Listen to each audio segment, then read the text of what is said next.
Assalamualaikum warahmatullahi wabarakatuh. Rahayu, rahayu, rahayu. Bagaimana kabar sedulur semua? Semoga ridha Allah senantiasa tercurah untuk kita semua. Terima kasih yang sudah berkunjung di Tanah Jawa Dwipa.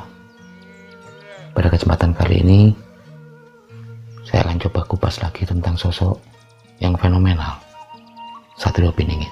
Di saat kedatangan Satrio Piningit, banyak kejadian atau banyak momen yang mengiringi kemunculannya.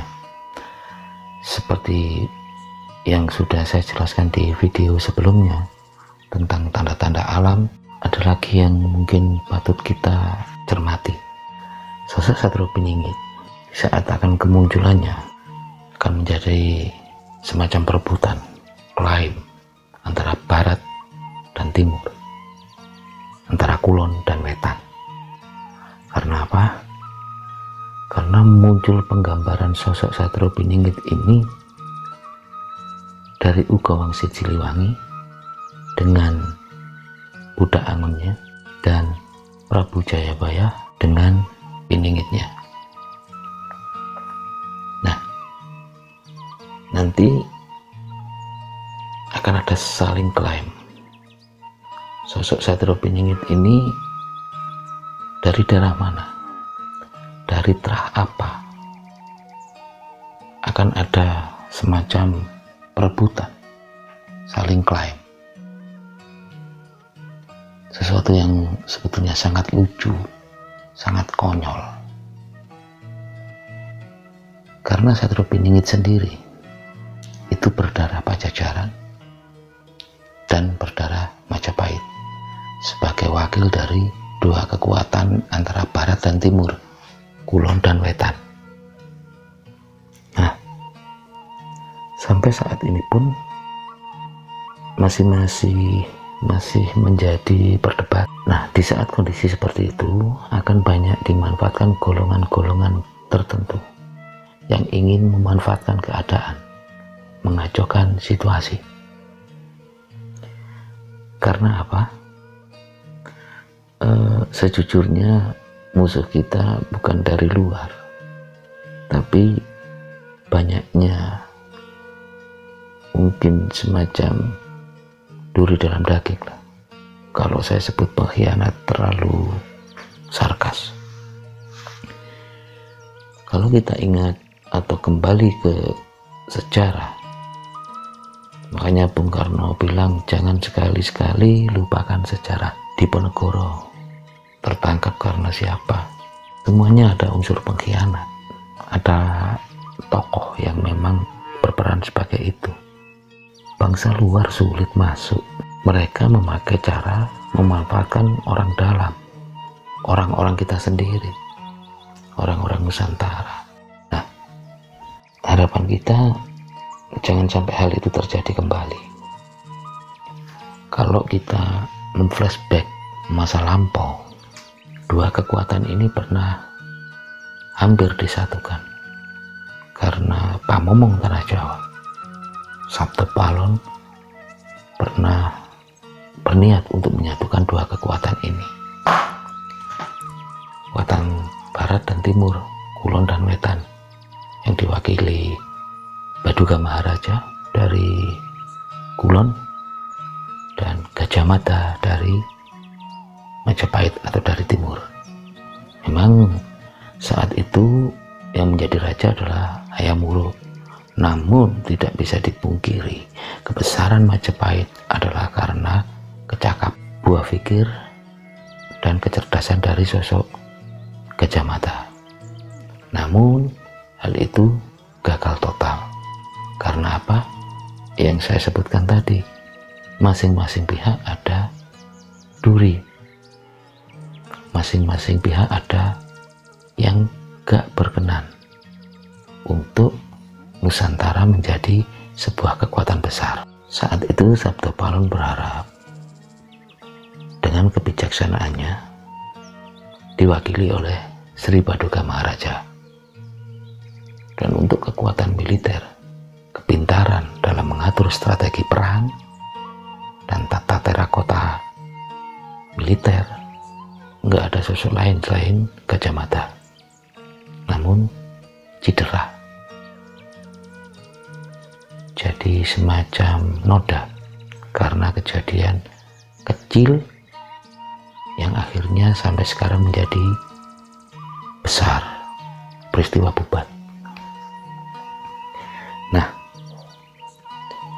itu juga akan mengiringi kemunculan dari sosok Satrio Pininggi, karena Barat merasa sosok ini adalah seperti yang digambarkan di Uga Wangsit Siliwangi sebagai sosok bocah Angon atau budak Angon, dan